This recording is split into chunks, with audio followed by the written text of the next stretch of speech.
My parents snatched $390,000 I had saved for 10 years to buy a house. When I discovered it, my father derisively told, "Cheers for your naivety. Your funds has now ensured your brother's golden future." I couldn't keep back my laughter because the funds they took was actually you took the wrong bait. The air went out of my lungs the moment my father, David, smiled. Not a warm smile, but a cold, calculating smirk as he delivered the line that would shatter my world. "Thanks for your naivety. Your money has now secured your brother's bright future." I should have been devastated, but instead, a wild, disbelieving laugh bubbled up. If you want to know why, you need to understand what it was like growing up as Maya Thompson in Boston. Our sprawling colonial house in Boston always felt less like a home and more like a carefully managed institution, its polished surfaces reflecting my parents' absolute, ironclad control. Every book I read, every friend I made, even the clothes I wore, all filtered through their meticulous approval. Privacy wasn't just a foreign concept. It was a forbidden one, a luxury reserved for everyone but me. "We're only looking out for your best interests," my mother, Carol, would always say, her voice as smooth and sterile as a corporate presentation, systematically dismantling any shred of independence I tried to cultivate. She was a marketing executive who parented with chilling, clinical precision. My father, David, a financial advisor renowned for aggressive investment strategies, governed our family finances with an equally iron fist. "Money isn't for children to worry about," he'd declare, dismissing any question I had about allowances or savings. Yet, he meticulously logged every single penny I spent in a small, ominous black notebook he kept locked in his desk. The sheer hypocrisy was amplified by how differently they treated my younger brother, Noah. 4 years my junior, Noah was the golden child. His room was his fortress, his decisions rarely challenged. They showered him with expensive gaming gear, funded his travel soccer leagues, indulged his every whim. When he totaled his first car at 17, they didn't bat an eye, simply bought him a newer, better model. "Boys will be boys," Carol would shrug, while I once endured a 2-hour inquisition for being 15 minutes past curfew. Maybe, just maybe, that blatant favoritism ignited a fierce desire for financial freedom deep within me, pushing me to start saving far earlier than anyone expected. At 16, I landed my first job at a local coffee shop, meticulously hiding my tips in a hollowed-out book on my shelf. By 18, I'd amassed enough for my first semester of community college, balancing studies with full-time work. My parents were predictably furious when I moved out at 19, clutching my meager savings and a few pieces of thrift store furniture to a shared apartment half an hour away. "You're making a terrible mistake," David had warned, his voice laced with disdain. "You'll be back within 6 months." He was wrong. I didn't just survive, I thrived. I transferred to a 4-year college on a partial scholarship, diving headfirst into computer science. By 22, I'd secured an entry-level position at a small tech company, and by 25, I'd clawed my way up to a senior developer role. My saving strategy was relentless, almost an obsession. 30% of every paycheck vanished into a high-yield savings account. I lived with roommates, drove a beat-up 15-year-old car, cooked every meal at home, and bought all my clothes secondhand. Every bonus, tax refund, every side gig payment, it all went straight into that account. My spreadsheets were a work of art, tracking every single dollar, forecasting the exact moment I'd hit my goal, $400,000 for a house down payment and an emergency fund. My relationship with my parents during those years remained strained, a fragile truce at best. I'd visit on major holidays, dutifully call once a week, and deftly deflect their incessant, probing questions about my finances. "I'm doing fine," became my practiced, emotionless shield. Then, 3 years ago, I met Olivia at a tech conference, and my world cracked open in the most unexpected, beautiful ways. She was brilliant, hilarious, and, crucially, she understood my fierce need for independence without me ever having to explain it. After a year of dating, we moved in together, further tightening my budget and accelerating my savings goals. It was Olivia who gently, logically, pushed me to start house hunting 6 months ago, even though I was still $10,000 shy of my target. "Real estate isn't getting cheaper, Maya," she'd reasoned, "and rates are still decent. It just makes sense to start looking." Weekends transformed into a blur of open houses, our wish list slowly crystallizing. 3 bedrooms, a dedicated home office, a great kitchen, a small yard, and, vitally, a location that wouldn't condemn either of us to a soul-crushing commute. When we finally found it, the perfect house, Nestled in a quiet neighborhood just outside the city, I felt it deep in my bones. A charming three-bedroom craftsman, boasting original woodwork and a beautifully updated kitchen, listed at $385,000. It was almost exactly what I had. "We can turn the smallest bedroom into your office," Olivia suggested, her voice soft, as we walked through the sun-drenched rooms during our second viewing. "And the backyard? Plenty of space for that garden you've always dreamed of." For the very first time in my life, I dared to visualize a future that was truly mine. A home no one could ever control or snatch away. A solid foundation for the life I'd been relentlessly building for 10 long years. My parents, predictably, were anything but enthusiastic. "Home ownership is a trap at your age, Maya," David declared during one of our obligatory Sunday calls, his tone dripping with patronizing concern. "You'll be shackled by maintenance and property taxes when you should be laser-focused on career advancement." Carol chimed in, "And why rush into such a commitment? You're still so young. Plenty of time to settle down later." Their disapproval was so routine, so expected, that I simply stopped sharing details about the house or my plans to make an offer. That's why, at our next family dinner, a chill snaked down my spine when David casually mentioned the beautiful oak cabinets in the kitchen of the house I was considering. My fork froze halfway to my mouth. I hadn't told them about the oak cabinets. "How did you know about that?" I asked, my voice betraying a hint of unease. He flustered for a split second, then smoothly recovered. "You must have mentioned it during our last call." I knew, with absolute certainty, that I hadn't. But I brushed it off, writing it down to coincidence, or maybe Olivia had said something in passing. Looking back, that subtle moment, that flicker of unnatural knowledge, should have been a blaring siren, my very first warning that something was terribly, terribly wrong. The first concrete sign, however, hit me 3 days after that unsettling dinner. My phone buzzed an unfamiliar notification. "Account access confirmed from new device." I frowned, staring at the alert from my banking app, an app one hadn't even opened that day. I logged in immediately, using my secure browser. Everything looked normal. No unauthorized transactions. Yet that notification gnawed at me. I called customer service. "We show a login from a new IP address at 2:15 p.m. today," the rep confirmed, after painstakingly verifying my identity. "It appears to be from within your state. Would you like us to lock your account?" Since my balance seemed untouched, I just changed my password, assuming I'd somehow logged in from work and forgotten. But a cold, persistent unease clung to me. 2 days later, it happened again. This time, an email confirming a successful login from an unrecognized device. My heart started to race. I called the bank again, demanding to speak to a security specialist. "Ms. Thompson," Marcus explained, his voice grave after reviewing my records, "I'm showing multiple access points to your account over the past week. Some from mobile devices not registered to your profile. Is anything missing?" I gasped, my voice barely a whisper. "Has anyone transferred money out?" "I don't see any unauthorized transfers yet," he replied, "but there have been several inquiries about wire transfer procedures." A cold dread washed over me. "Place a temporary freeze," I told him immediately. I set up every possible security protocol, including verbal confirmation for any transfer over $1,000. Marcus promised close monitoring and urged me to run a full security scan on all my devices. That evening I did just that. Phone first, then my laptop. Nothing. Until I ran a deep system scan on my personal computer, the one I'd used for finances and projects for 3 years. It revealed it, an unfamiliar program, running silently, buried deep, invisible in my regular program list. After frantic research and a call to a tech-savvy friend, the truth hit me like a sledgehammer. It was sophisticated tracking software. Keystroke logging, screenshots, monitoring everything I did. My blood ran ice cold. When? How? Then, the memory. For months earlier, my laptop had been sluggish. During a visit to my parents' house, David had offered to clean it up. "I'll run some diagnostics and optimization programs," he'd said, whisking my computer into his home office for hours. "You know, this is what I do for clients all the time." He'd returned it later, noticeably faster. Good as new. I'd thanked him, completely oblivious to the digital viper he'd just coiled inside my machine. A growing, sickening dread settled in.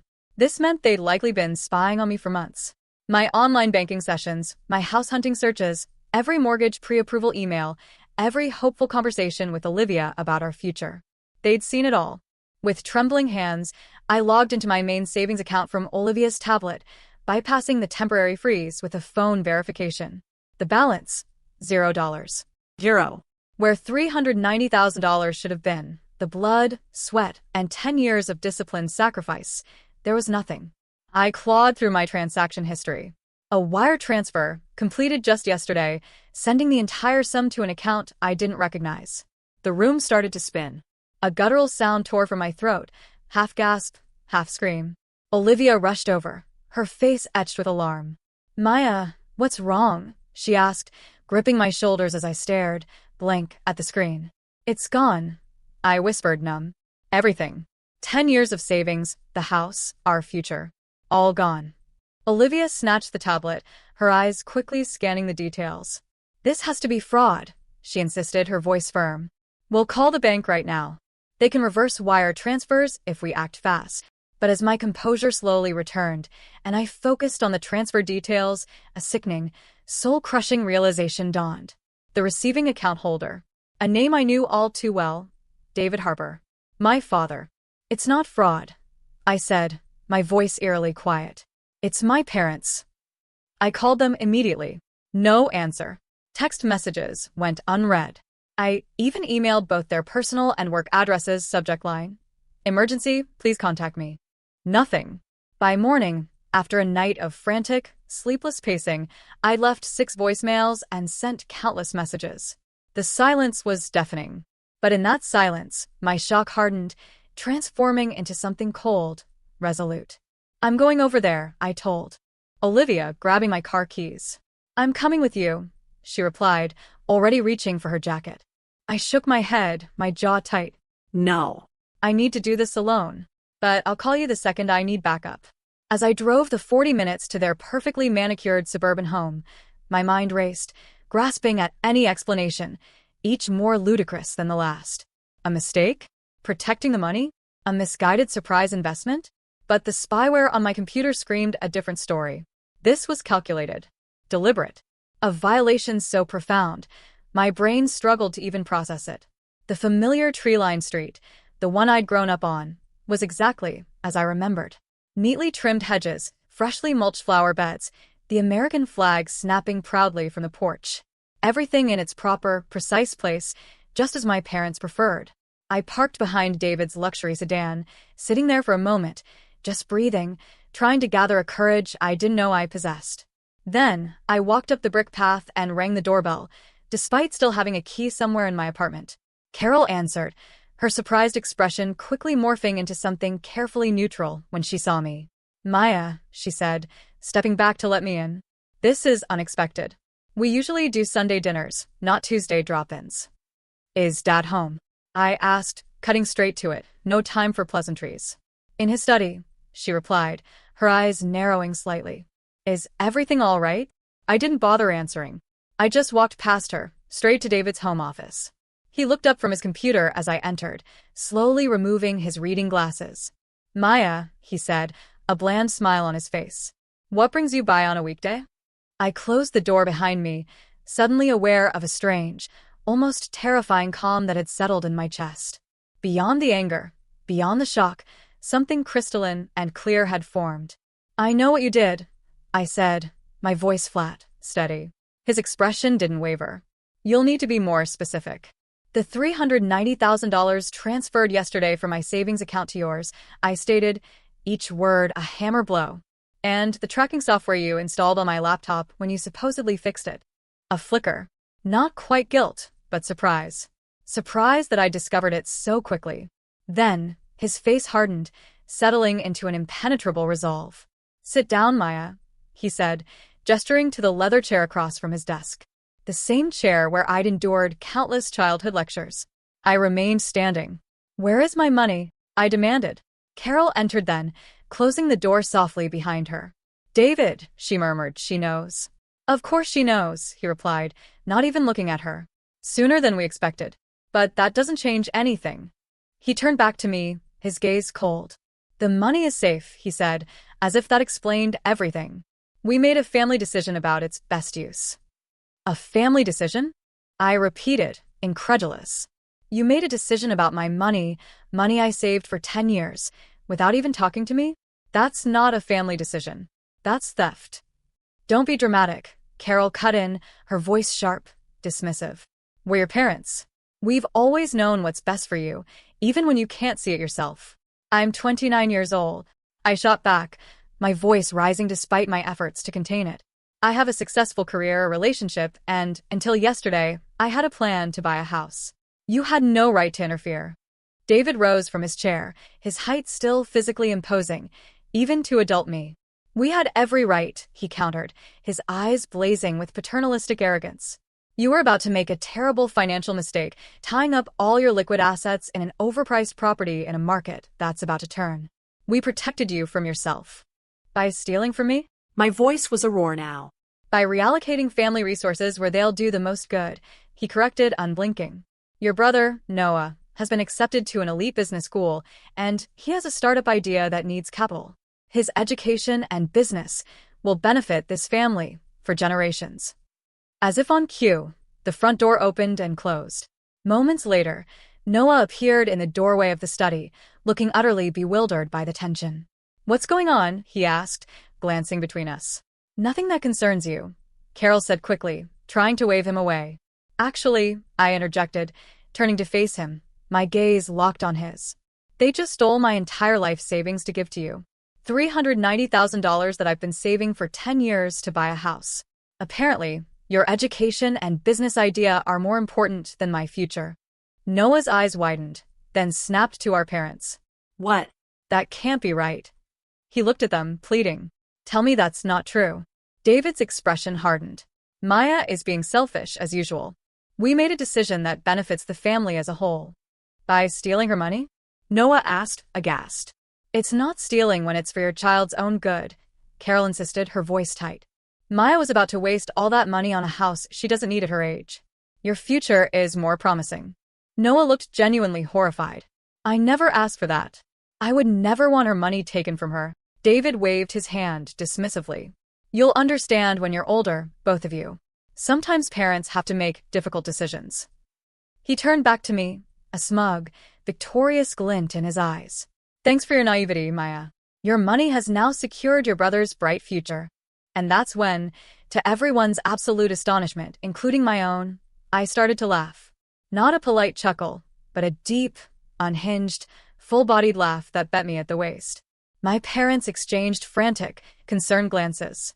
Maya, Carol said cautiously, are you all right? All right, I gasped, still smiling. I'm better than all right. I'm fantastic. Because you didn't get what you think you got. David's brow furrowed, a chilling realization dawning on his face. What are you talking about? $390,000 is what I had in total savings, I explained, my voice still laced with a triumphant edge. But last week, after getting pre-approved for the mortgage, I moved $351,000 to a separate, secure account at a different bank. One you didn't know about. The account you emptied? It only had $39,000 in it. The color drained from David's face, leaving him ashen. That's not possible. We monitored your main account. You never made any large transfers. No, I agreed, a wide, challenging smile on my face. I didn't. Because after I noticed some strange activities on my account, I went to the bank in person. I arranged for a banker to help me transfer the funds physically, with absolutely no digital trail. I was planning to surprise Olivia with the good news that we could make an offer on the house with extra funds for renovations. Carol sank into a chair, looking utterly defeated. You're lying. Call the bank if you don't believe me, I replied, my voice hard. Though I'm not sure you want to draw any more attention to what you've done. Noah moved to stand beside me, his presence a silent, powerful affirmation. I want no part of this, he said firmly, addressing our parents. Whatever you took from her, I don't want it, and I'll help her get it back. David's shock quickly morphed into blazing anger. You ungrateful children. After everything we've done for you. What you've done, I cut him off, my voice steady, is commit fraud and theft. You installed spyware on my computer without my knowledge or consent. You used that information to access my bank account without authorization, and you transferred funds that didn't belong to you. That's not parenting. That's criminal. You wouldn't press charges against your own parents, Carol whispered, a flicker of uncertainty in her eyes. Watch me, I replied, my gaze locked onto hers. I turned to leave, then paused at the door. You have 24 hours to return my $39,000. After that, I'm going to the police with evidence of everything you've done. As Noah and I walked out together, leaving them stunned in that study, a monumental weight lifted from my shoulders, a weight I hadn't even realized I'd been carrying my entire life. My 24-hour deadline came and went. No money returned. No communication from my parents. True to my word, I filed a police report the very next morning, armed with copies of bank statements, screenshots of the unauthorized wire transfer, and the irrefutable evidence of the spyware I'd found on my computer. Detective Chloe Miller took my statement, her expression growing increasingly grim as I recounted the unbelievable tale. Unfortunately, Miss Thompson, we see cases like this more often than you might think, she told me. Family financial exploitation is surprisingly common, though your parents' methods were unusually sophisticated. She assured me they would investigate, but also strongly recommended consulting an attorney specializing in financial crimes. Criminal charges are one avenue, she said, but civil action may be your best bet for recovering the funds quickly. Through a colleague's recommendation, I found Grace Davis, an attorney who had handled several cases involving parental financial abuse of adult children. Her office, though small, exuded impeccable professionalism. She listened intently, never interrupting, as I recounted every painful detail. First things first, Grace said, her voice calm and authoritative. We'll file for an emergency injunction to freeze the funds they took, so they can't spend or hide them. Then, we'll proceed with both civil claims for the return of your money, plus damages, and work with the police on potential criminal charges. True to her word, Grace moved with incredible speed. By the end of the week, a judge had granted our request, freezing my parents' accounts where my money had been deposited. The formal complaint filed against them was damning: charges of theft, fraud, unauthorized computer access, and invasion of privacy. My parents' response was swift and infuriatingly predictable. They hired Arthur Green, one of the city's most expensive attorneys, a shark known for representing wealthy clients in complex financial disputes. Their formal response to our complaint was a twisted blend of outright denial and self-righteous justification, claiming they had acted purely out of parental concern and fiduciary duty.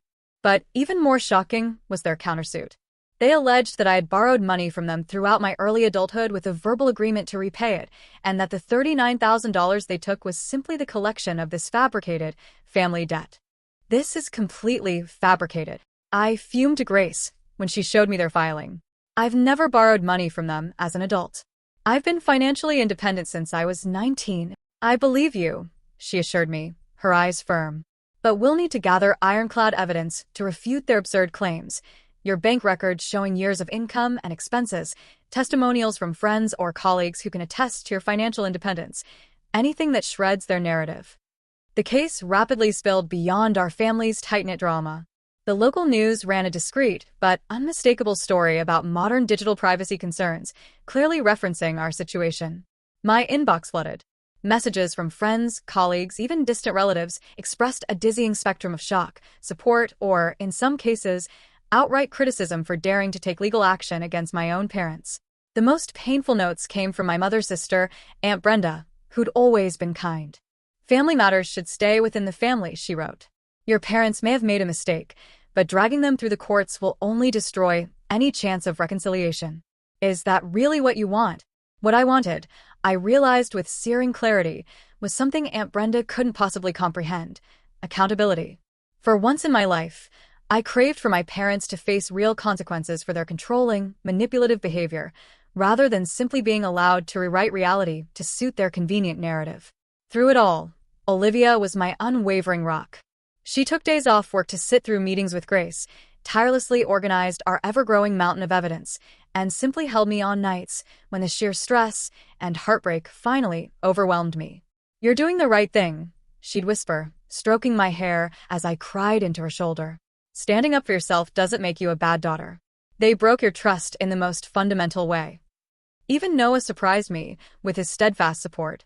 Despite immense pressure from our parents and extended family, he provided a powerful written statement, confirming he'd never asked for or wanted my money, and detailing the insidious pattern of favoritism and control he'd witnessed our entire lives.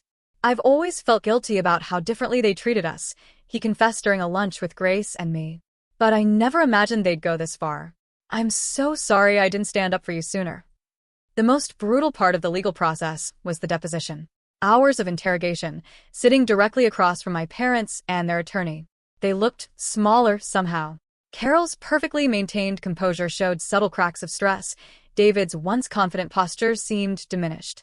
Arthur Green, their bulldog lawyer, relentlessly tried to paint me as ungrateful, financially irresponsible, and vindictive.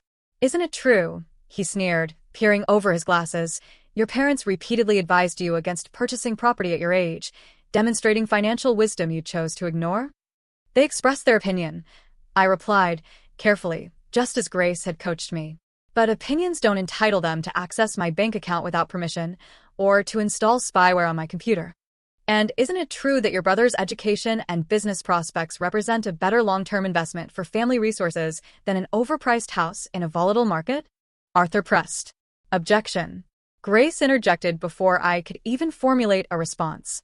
"Family resources implies joint ownership. The funds in question were the sole property of my client, earned through her employment and systematically saved over a decade." As the weeks bled into months, the emotional and financial toll of the legal battle became crushing. The house Olivia and I had fallen so deeply in love with sold to another buyer. Meanwhile, my parents launched an insidious whisper campaign among family friends, suggesting I was the one with mental health issues, making false accusations against them. "Thanks for your naivety. Your money has now secured your brother's bright future." That condescending phrase echoed in my mind, as if my decade of relentless hard work meant absolutely nothing, as if my entire existence was merely to further their favored child's opportunities. But we pressed on.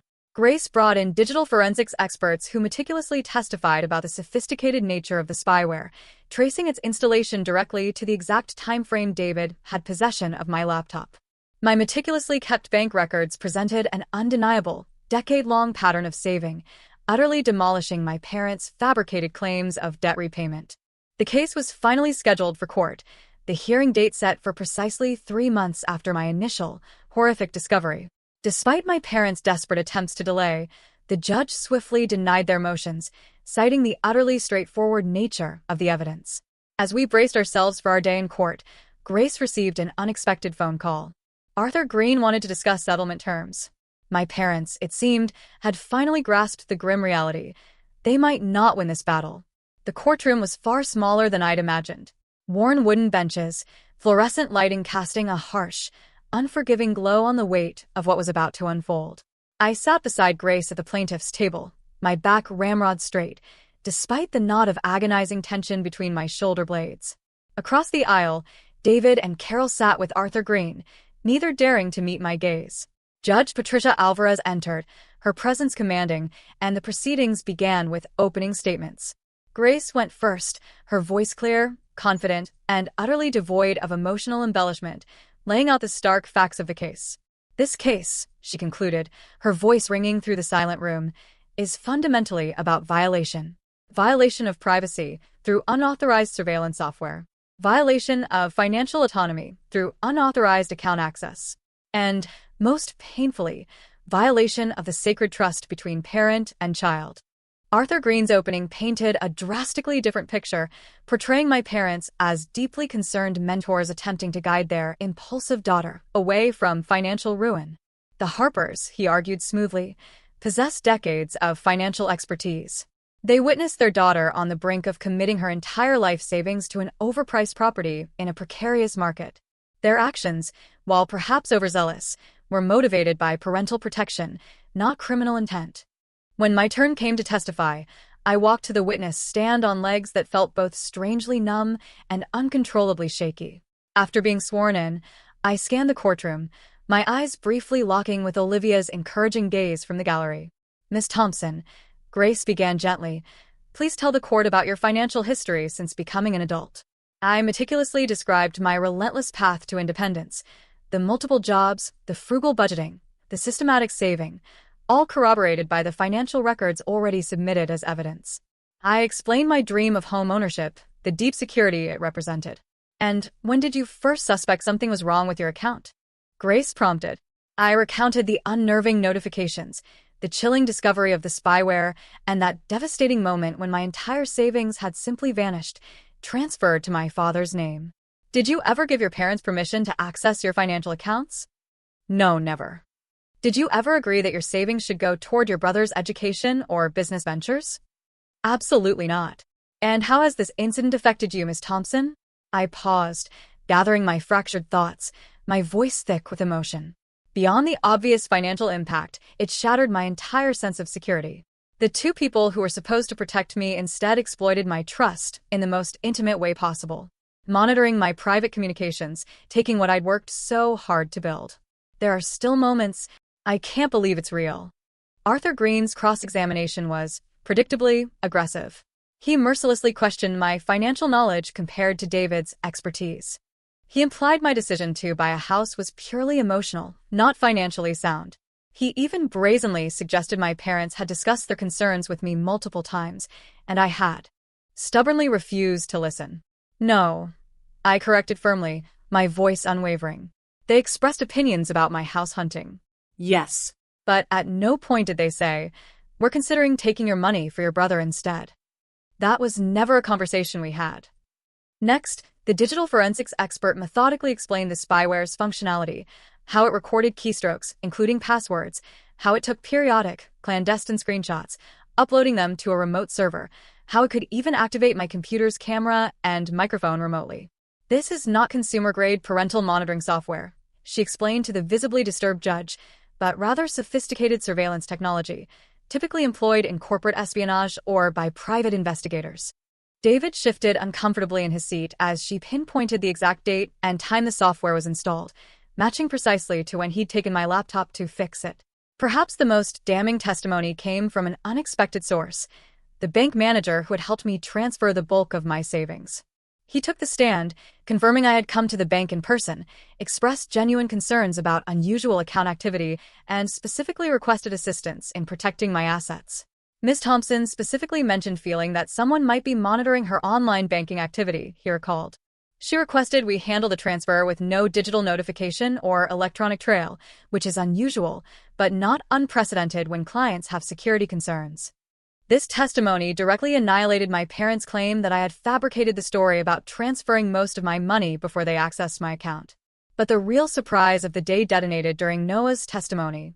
I had expected him to simply confirm his written statement about never asking for my money, but he went so much further. "My parents have always treated Maya and me differently," he stated, his voice clear, calm, and utterly heartbreaking. "Growing up, I received opportunities, trust, and resources that she didn't, for no other reason than I was their son and she was their daughter." A hush murmur swept through the courtroom as he continued. "When I learned what they had done with Maya's money, supposedly for my benefit, I was horrified. But I wasn't entirely surprised. This fits a pattern of control they've maintained over her for as long as I can remember." Then, his voice steady, he revealed something I hadn't known.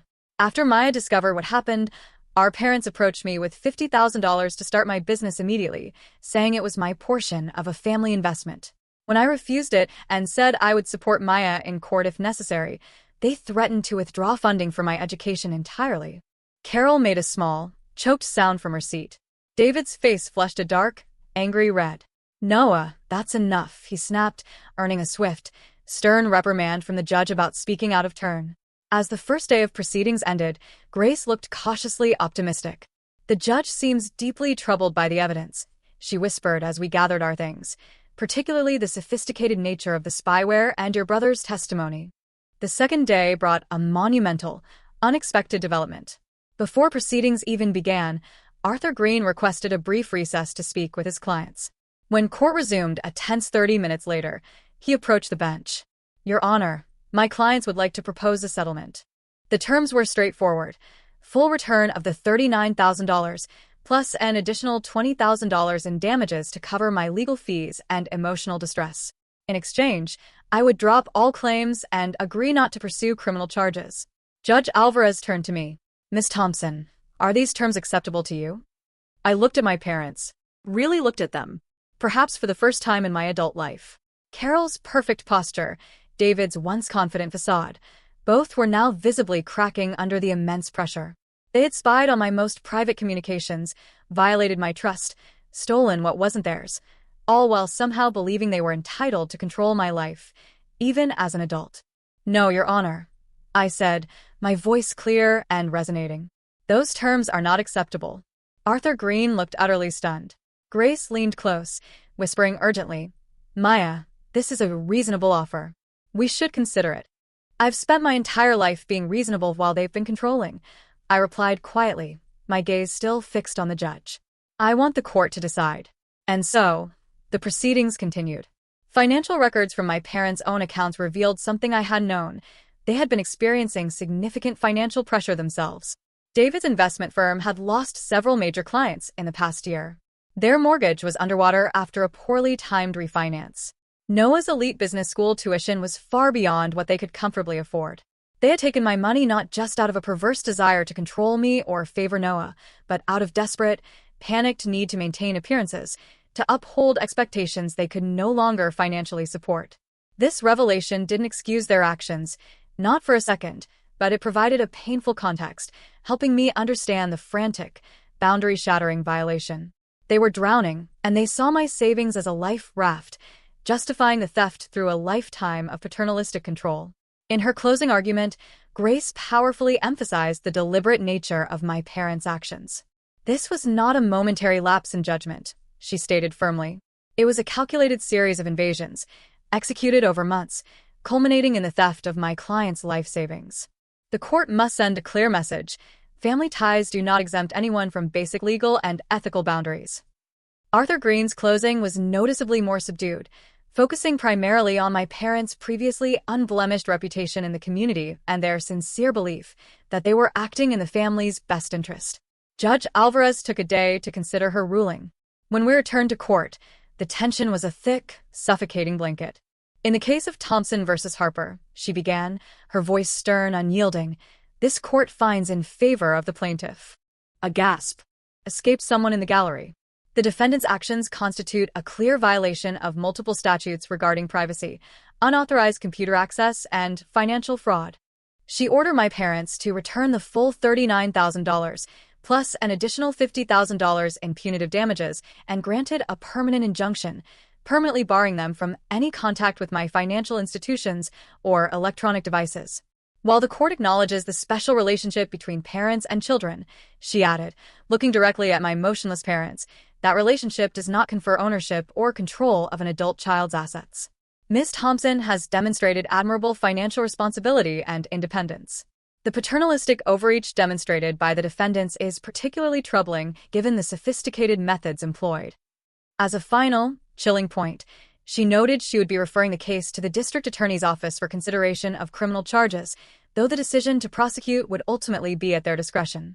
My parents sat motionless as the ruling was read, David's face pale, Carol's eyes downcast, completely defeated. They had lost. Not just the case, but the carefully constructed narrative they'd built around their actions, their parenting, their very financial stability. As we left the courtroom, Noah caught up with me in the hallway.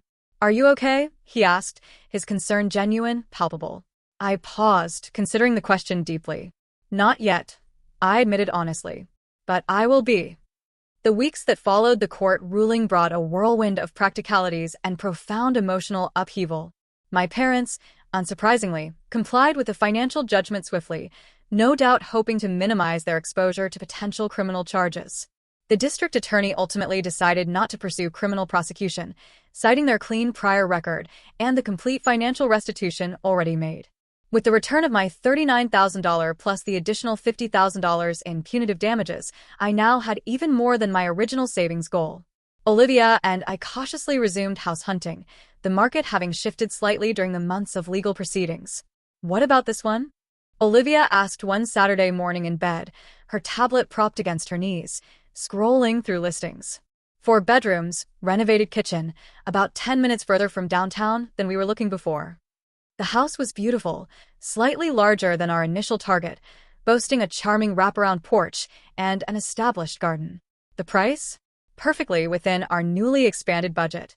"It's perfect," I breathed, a flutter of genuine excitement replacing the persistent knot of anxiety that had resided in my chest for months. "Let's see it today." 2 weeks later, our offer was accepted. As we signed the daunting mountain of paperwork at closing, a surreal sense of accomplishment washed over me. Despite everything, the gut-wrenching betrayal, the brutal legal battle, the very public exposure, I had achieved what I'd worked toward for 10 grueling years. "Congratulations, homeowners," the real estate agent beamed, handing us the keys with a flourish. That night, Olivia and I sat on the bare floor of our new living room, sharing takeout and cheap champagne by the light of a single-floor lamp we'd salvaged from our old apartment. "To new beginnings," Olivia toasted, her glass clinking against mine. "And to hard lessons learned," I added quietly. The emotional fallout from the case proved far more complex than the practical aspects. I established rock-solid boundaries with my parents. No unannounced visits to our new home, and absolutely no discussions about my finances ever. Our interactions were confined to brief, civil exchanges at family gatherings, which I attended primarily to maintain my crucial relationship with Noah. My brother had, in a powerful act of defiance, moved out of our parents' home shortly after the court case, renting a small apartment near his university. He was pursuing his business degree, but now through student loans and part-time work, completely independent of their funding. "It's harder this way," he admitted when he came over to help us paint the new living room. "But it feels more honest somehow. Like I'm finally building something that's truly mine." I understood completely. My parents, meanwhile, made several clumsy attempts at reconciliation, each one revealing how little they'd actually changed. Carol sent an elaborate housewarming gift with a card that read, "We hope you'll now see that everything worked out for the best in the end." David called on my birthday, pitching an investment opportunity he thought would be perfect for that settlement money, apparently having learned precisely nothing about respecting my financial autonomy. Each time, I politely but firmly reinforced my boundaries, refusing to be drawn into their preferred narrative that the entire episode had been an unfortunate misunderstanding, now happily resolved. They still don't get it. I confided in my therapist, Dr. Evelyn Shaw, during one of our weekly sessions. I had started therapy shortly after the court case, recognizing that a legal resolution hadn't magically healed the deep emotional wounds. They see the outcome, the house, the money, but they don't understand what they destroyed. "Trust, once broken, is incredibly difficult to rebuild," Dr. Shaw agreed, her voice gentle. "Especially when the breaching party doesn't fully acknowledge the violation. Your parents may never truly understand the impact of their actions. Your healing can't depend on their recognition." That was, perhaps, the hardest lesson of all. Accepting that my parents might never genuinely understand or apologize for what they'd done. My choice became clear. Either I'd continue to hope for a validation that might never come, or I'd build my life and healing independent of their acknowledgement. I chose the latter path. Olivia and I poured our hearts into creating our home together, filling it with furniture we loved, painting the walls colors that made us happy, gradually transforming it into a sanctuary that felt entirely our own. We established new traditions, new rhythms that had nothing to do with my family of origin. The professional consequences of the case were an unexpected surprise. While I'd initially worried about potential embarrassment or career damage from the public court proceedings, the opposite occurred. My story resonated deeply with many people, particularly young professionals navigating complex family financial dynamics. At a tech conference 6 months after the case concluded, I was approached by a senior developer from a major cybersecurity firm. "Your experience is unfortunately common," she told me over coffee. "The technical aspects of your case, combined with your background in development, make you uniquely qualified to understand both the emotional and technical dimensions of privacy violations. We have an opening on our family security team, if you're interested." The position offered a significant salary increase and the profound opportunity to develop tools specifically designed to protect individuals from the very kind of surveillance I had experienced. After careful consideration, I accepted, finding unexpected purpose in transforming my painful experience into protection for others. Olivia's career was thriving, too.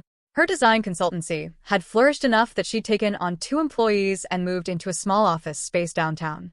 Her work brought beauty and function to spaces throughout our city, while my career in cybersecurity allowed me to create protection and peace of mind for vulnerable users. Together, we had built not just a home, but a solid foundation for meaningful work that extended far beyond our own personal experience, transforming pain into purpose in ways I couldn't have possibly imagined during those dark, devastating days after discovering my parents' betrayal. My perspective on family had profoundly evolved. I'd come to appreciate that biology offered no guarantees of healthy connection or mutual respect. The most meaningful relationships in my life were now built on conscious choice, unwavering trust, and genuine reciprocity, rather than mere obligation or shared DNA. Family is who sees you clearly and loves you anyway, Olivia said one evening, as we hosted a vibrant dinner gathering that included Noah, my closest work colleagues, and the friends who had supported us through the legal battle and beyond. Looking around the table at these people who had chosen to show up for me, who had earned my trust and honored my boundaries, I knew she was absolutely right. This profound understanding didn't diminish the complex tapestry of my feelings about my parents. I could acknowledge their formative, albeit damaging, role in my life, even some positive aspects of my upbringing, while still maintaining the necessary boundaries for my well-being. I could wish them well, without ever allowing them the opportunity to harm me again. On the anniversary of the court ruling, I received an unexpected email from David. Unlike his previous attempts at communication, which had always been defensive or minimizing, this message felt different. From the very first line, "I've been doing some difficult reflection," he wrote. "While I still believe our intentions were to protect the family, I've come to recognize that our methods were deeply wrong. The privacy violation and taking your money without permission were inexcusable breaches of trust, regardless of our motivations. I don't expect this acknowledgement to change anything between us. But after a year of therapy of my own, I felt it important to take responsibility for my actions without qualification." I read the message several times, sharing it with Olivia and discussing it in my next therapy session. It wasn't a magical resolution, not a Hollywood moment of tearful reconciliation, but it was, perhaps, the first genuine accountability my father had offered in my entire life. I responded briefly, thanking him for the acknowledgement, but without promising any change in our current arrangement. True repair, if it was ever possible, would require sustained change over time, not a single, isolated moment of insight.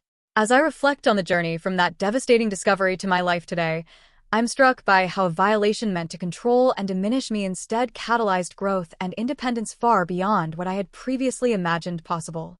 The very qualities my parents tried so desperately to suppress, my determination, my self-reliance, ultimately protected me from the worst of their actions. The most valuable lesson I've learned is that true security comes not from controlling others or being controlled, but from building a life aligned with your own values, surrounded by relationships based on mutual respect and genuine care. Freedom isn't just financial, though that's certainly a crucial part of it. It's the profound ability to define your own path, to set your own boundaries, especially when those closest to you resist. The path to establishing healthy boundaries isn't always straight or easy, particularly with family, but it's worth every difficult step. The email sat in my inbox, a stark white block of text on a dark screen, almost mocking in its quiet presence. David's name, clear in the sender line, felt like a punch to the gut even before I clicked. It had been a full year since the court ruling, a year of deliberately structured, minimalist contact with my parents, defined by boundaries I'd enforce with the precision of a master architect. And then this. "I've been doing some difficult reflection," it began. My first reaction was skepticism, a cynical snort that almost escaped my lips. Reflection? After all these years, after everything they'd put me through, now he was reflecting? Olivia was at the kitchen counter, sipping her morning coffee, the warm aroma filling our new home. She glanced at my face, immediately recognizing the shift in my mood. "What's wrong?" she asked, putting down her mug. I turned the tablet screen towards her, pointing to the email. She read it silently, her brow furrowing slightly, then softening. "Wow," she said, her voice a low hum. "That's something." "It's certainly something," I echoed, my voice laced with sarcasm. "But is it genuine? Or another ploy?" The cynicism was a well-worn shield, one I wasn't ready to drop.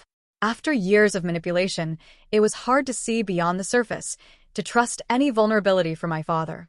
Later that week, in Dr. Shaw's office, we dissected the email, word by careful word.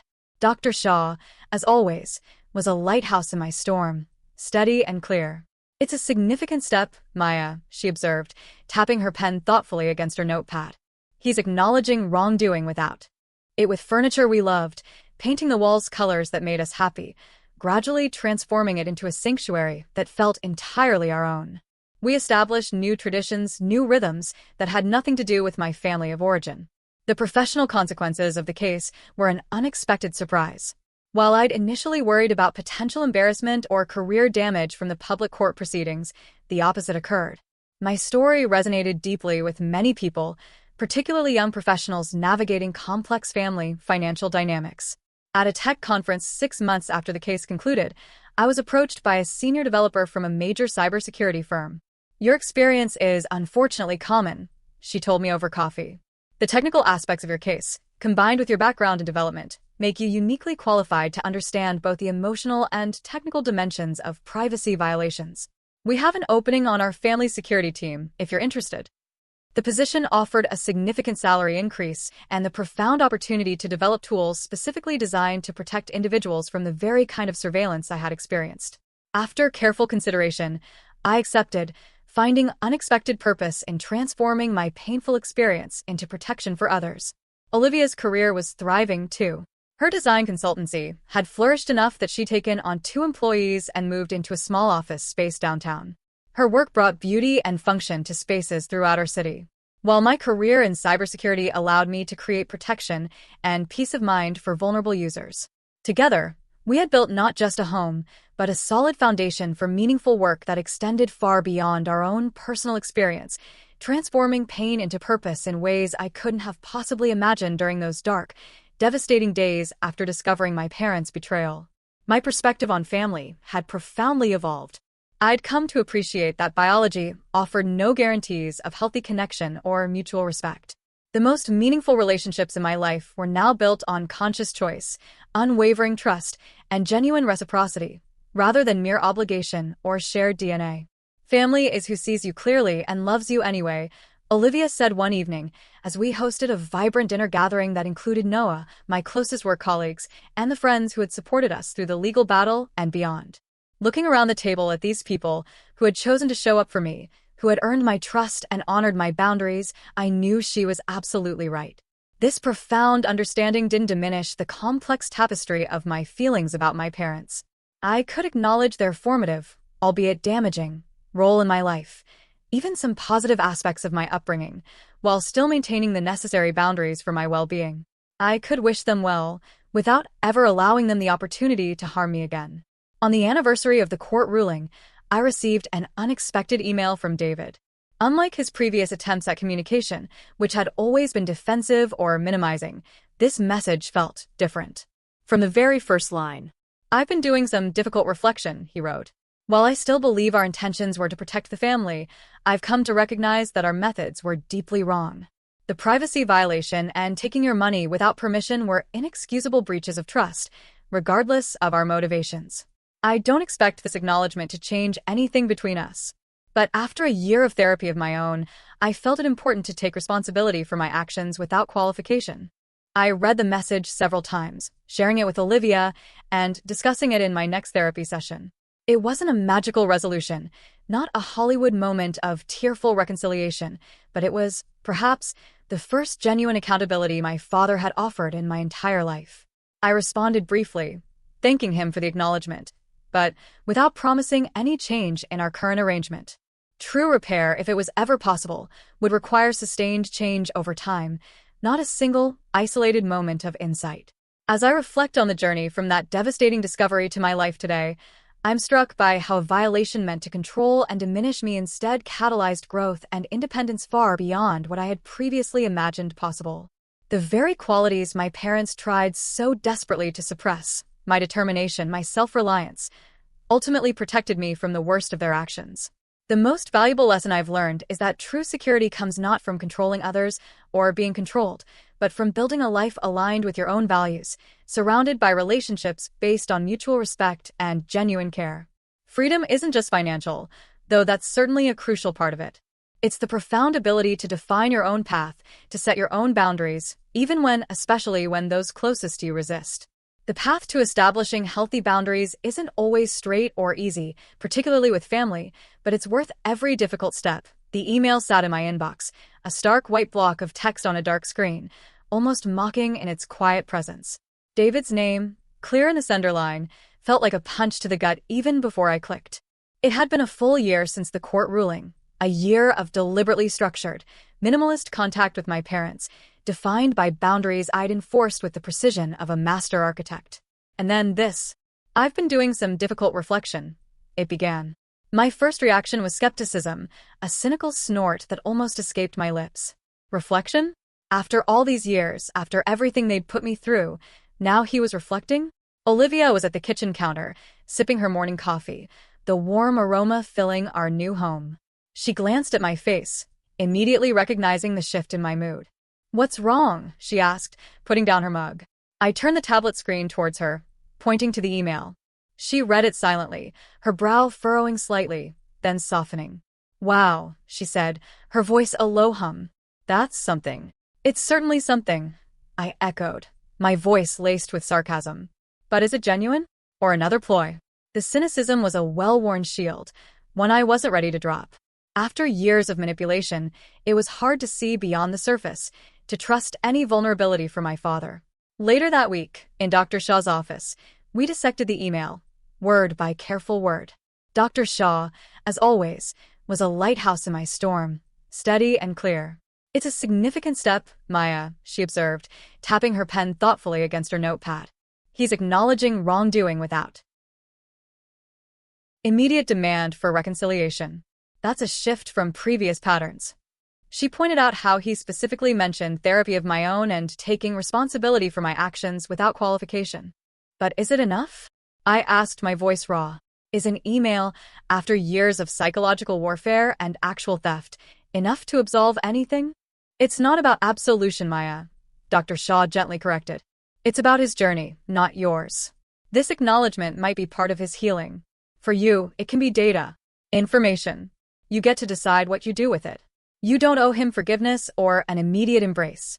You get to protect your peace." That conversation was crucial. It recentered me, reminding me that this was about my well-being, not about fulfilling some parental expectation of reconciliation. I responded briefly, a simple, measured email thanking him for the acknowledgement and stating that any true repair would require sustained change, not a single moment of insight. I didn't mention Carol. Her silence, or rather her continued lack of any genuine acknowledgement, was deafening. While David made a hesitant, first step towards accountability, Carol remained firmly entrenched in her narrative of parental concern and my overreaction. It was a stark reminder that even within the same household, even after the same legal battle, people could occupy entirely different realities. I imagined her bristling at David's email, perhaps even dismissing his therapy as unnecessary weakness. Some people, I realized, are simply unwilling to see themselves as anything less than faultless. And I couldn't wait for them to change. Our new house, our home, was becoming a true sanctuary. It was more than just walls and a roof. It was a physical manifestation of my hard-won independence. Olivia, with her incredible eye for design and uncanny ability to understand my unspoken desires, transformed it into a space that felt deeply, intrinsically us. We spent weekends painting walls in muted, calming blues and greens, colors we chose not because they were fashionable, but because they made us happy.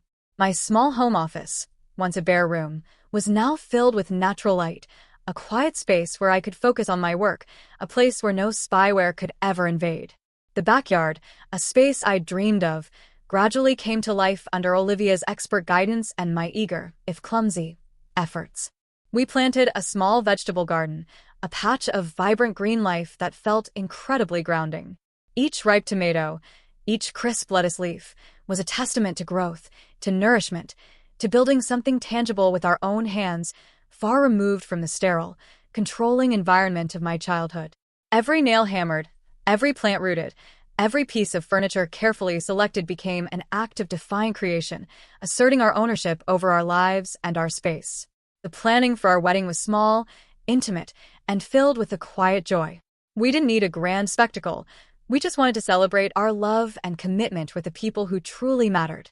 Noah, of course, was my man of honor, a title we both laughed about but embraced wholeheartedly.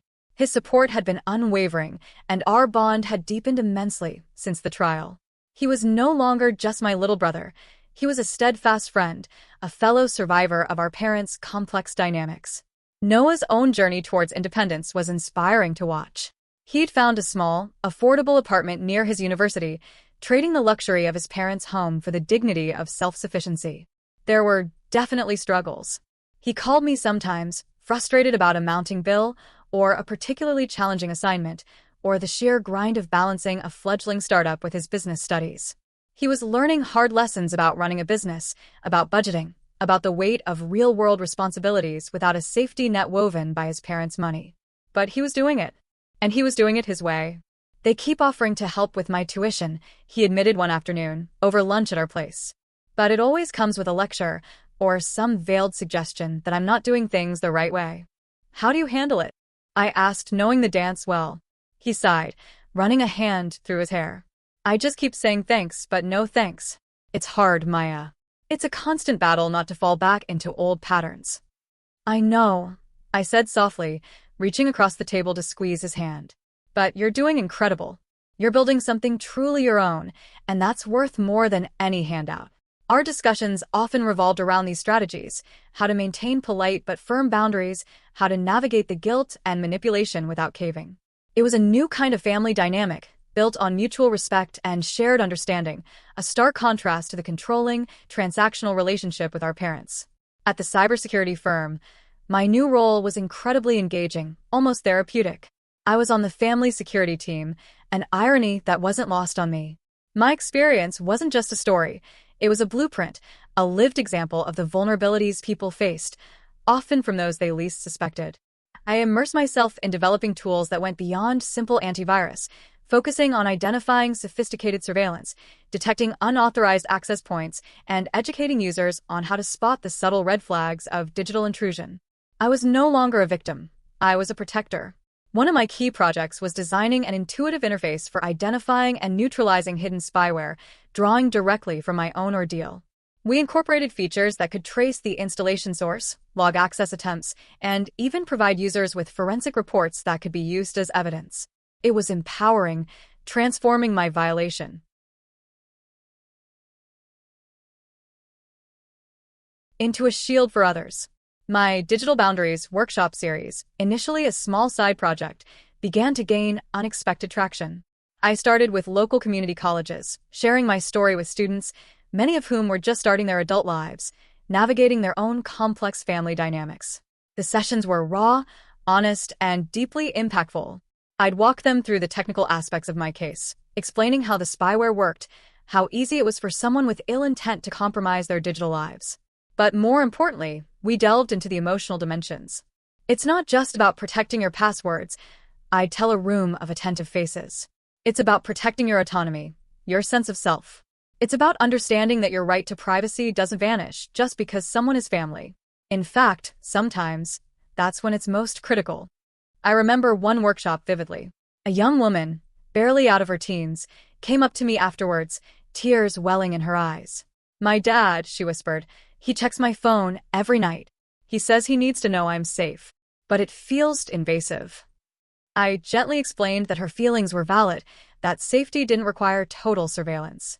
I talked about setting clear expectations, about finding a middle ground, and when necessary, about digital hygiene that could offer a layer of protection. It was a small moment, but it solidified my purpose. My pain wasn't just my own. It was a catalyst for change, a voice for those who hadn't yet found theirs. The workshops led to media opportunities. A local podcast, then a segment on a morning news show about digital privacy. Suddenly, my story, anonymized to protect my privacy, but with its core message intact, was reaching a wider audience. This public recognition was gratifying, but it also brought its own set of challenges. Distant relatives who had previously chosen sides or remained silently uncomfortable now resurfaced. Aunt Brenda, after watching a snippet of my interview, called again, leaving a long, rambling voicemail. "Maya, I saw you on TV. So proud, dear. Your parents are still so hurt, you know. This public airing, it's only making things worse. Can't we just move past it?" It was a classic manipulation tactic, dressed up as concern. I politely responded with a text message. "Thanks for your kind words about the interview, Aunt Brenda.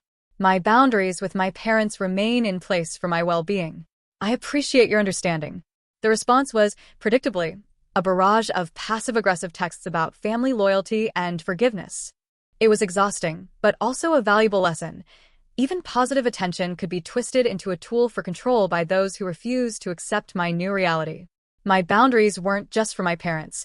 They were for anyone who tried to interfere with my peace. Our planned contact with David and Carol continued to be a careful dance around invisible tripwires. Holiday gatherings were held at neutral locations, usually a distant relative's home or a restaurant. We would arrive late, leave early, and keep conversations strictly to superficial topics: the weather, recent travel, Olivia's latest design project. Anything too personal, too revealing, was met with a swift, polite redirection. Carol, ever the master of passive aggression, would often make veiled comments. "It's a shame you didn't choose a house closer to us, Maya. We miss having you nearby. But of course, you always did march to the beat of your own drum." Or, "Noah tells us his startup is going well. We'd be happy to invest, but he insists on doing it all himself. So independent, just like you." Each comment was a subtle jab, a passive attempt to induce guilt, to reassert her narrative of my stubbornness and their benevolent concern. I learned to acknowledge them without engaging, a brief nod or a non-committal hum, signaling that I heard her, but refused to internalize her judgment. David, after his email and his continued therapy, was slightly different. Less overtly hostile, more prone to sighs and melancholic pronouncements about missed opportunities for family cohesion. He would sometimes try to subtly insert himself back into my financial life. "That additional money you received, Maya, are you sure it's invested wisely? I could run some numbers for you, give you some diversified portfolio options." "Thanks, Dad." I'd cut him off smoothly, but I have that well under control. My voice was always calm, firm, leaving no room for argument. It wasn't easy. Each interaction was a test, a reminder of the emotional vigilance required to protect the space I'd fought so hard to create. But each successful deflection, each unbreached boundary, felt like a small victory, reinforcing my sense of self and strengthening my resolve.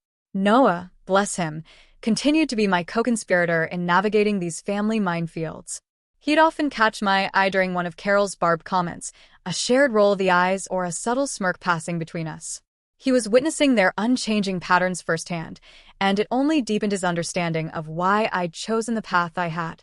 "I don't know how you do it, Maya," he confessed after one particularly draining Christmas dinner. "They just don't stop. They don't hear anything unless it validates their own view." "It's easier now," I admitted, "because I don't need them to change.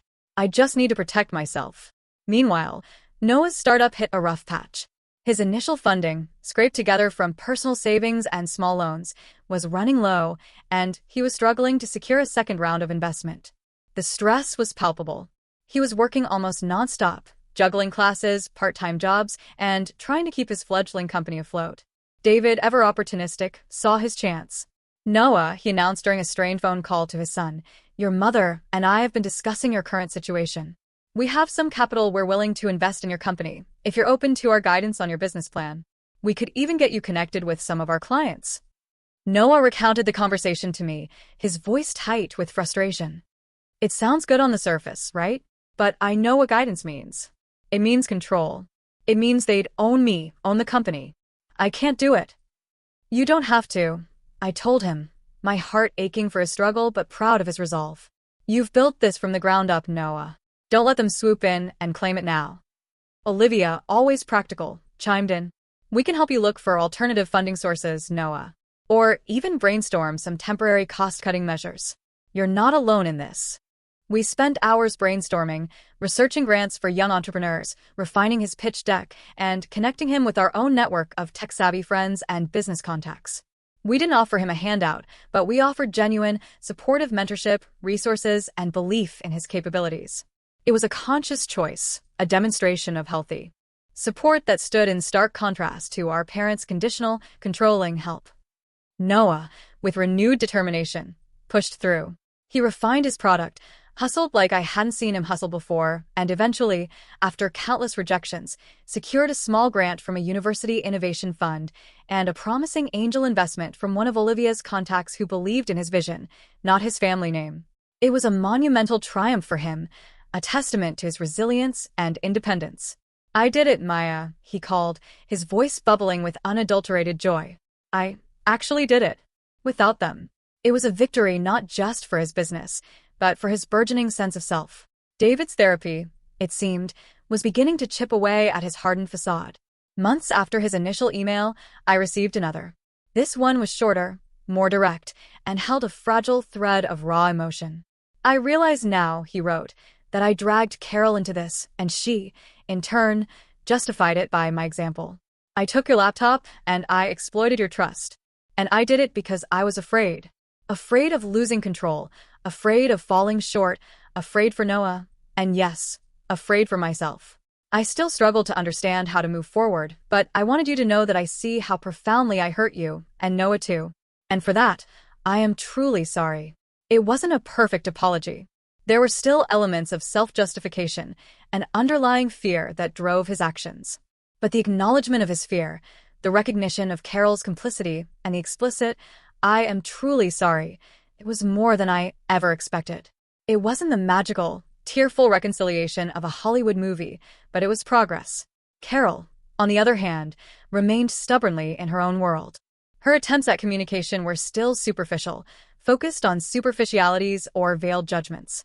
She would occasionally send a card, always perfectly chosen, always with an underlying message that the past was just an unfortunate misunderstanding that we should all move past. It became clear that while David was, however slowly, beginning to process his actions, Carol was likely to remain unchanged. And I was finally profoundly okay with that. My healing didn't depend on her validation, her recognition, or her regret. My healing was mine alone. The day Olivia and I finally got married was a dream woven into reality. It was a small ceremony held in the sun-dappled backyard of our new home, under the shade of the apple tree we'd planted together. Noah stood beside me, a nervous but beaming smile on his face, truly my man of honor.